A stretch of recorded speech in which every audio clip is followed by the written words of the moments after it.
एक राजा की कहानी। न्याय, ज्ञान और परिवर्तन की मिसाल।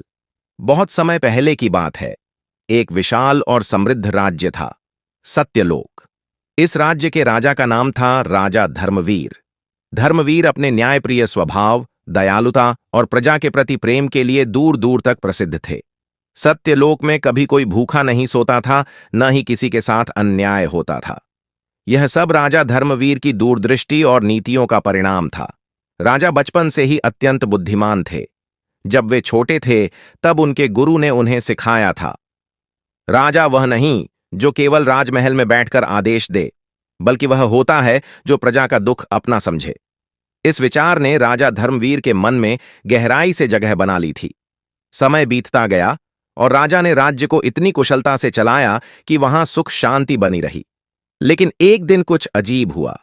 राजा ने देखा कि राज्य में चोरी की घटनाएं अचानक बढ़ने लगी हैं। उन्होंने तुरंत मंत्री परिषद की बैठक बुलाई। राजा ने कहा, मुझे यह जानना है कि हमारे राज्य में अच्छाई की नींव क्यों हिल रही है। किस कारण से लोग गलत रास्ता अपना रहे हैं। मंत्री बोले, महाराज, हम जांच करवा रहे हैं, लेकिन यह काम किसी बाहर के गिरोह का लगता है। राजा ने सोचा, यदि मैं महल में बैठा रहूंगा तो सच्चाई कभी नहीं जान पाऊंगा। इसलिए उन्होंने एक रात साधारण वेश में नगर में घूमने का निश्चय किया। रात के समय जब सारा नगर सो रहा था, राजा अपने भरोसेमंद अंगरक्षक के साथ नगर के एक गरीब मोहल्ले में पहुंचे। वहां उन्होंने देखा कि एक युवा लड़का दीवार फांदकर किसी घर में घुस रहा था। राजा ने उसे पकड़ लिया और पूछा, तू चोरी क्यों कर रहा है? लड़का डर गया और बोला, मालिक, मैं मजबूरी में ऐसा कर रहा हूं। मेरी मां बीमार है और मेरे पास इलाज के पैसे नहीं हैं। मैंने कई बार सहायता मांगी, लेकिन कोई नहीं सुना। राजा धर्मवीर का हृदय द्रवित हो गया। उन्होंने खुद उस लड़के की मां का इलाज करवाया और उसे राजमहल में नौकरी दी। राजा ने यह भी देखा कि कुछ मंत्री और अधिकारी जनता की शिकायतों की अनदेखी कर रहे थे। अगली सुबह राजा ने सभा बुलाई। उन्होंने कहा, मैंने कल रात सत्यलोक का एक अलग चेहरा देखा।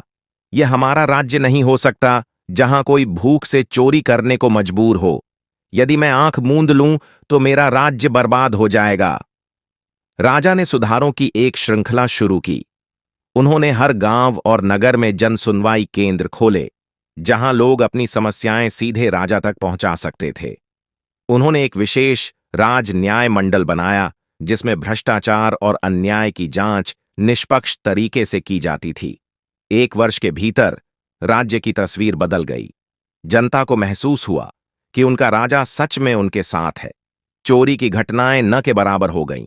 राजा धर्मवीर ने एक बात अपने दरबार में लिखवा दी थी, राजा वही जो पहले प्रजा का सेवक हो। राजा के परिवर्तनशील और न्यायप्रिय स्वभाव की खबरें दूसरे राज्यों तक पहुंची। कई राजाओं ने धर्मवीर से मिलने और उनके तरीके सीखने की इच्छा जताई। एक दिन एक युवा राजा वीरसेन, जो एक छोटे राज्य विजयगढ़ का शासक था, सत्यलोक आया। उसने राजा धर्मवीर से पूछा, महाराज, आप अपने राज्य को इतनी कुशलता से कैसे चला रहे हैं? राजा धर्मवीर मुस्कुराए और बोले, जब राजा स्वयं रात की नींद छोड़कर प्रजा की तकलीफों को समझने लगे, तब उसे शासन नहीं, सेवा कहते हैं। यह सेवा ही राज्य को महान बनाती है।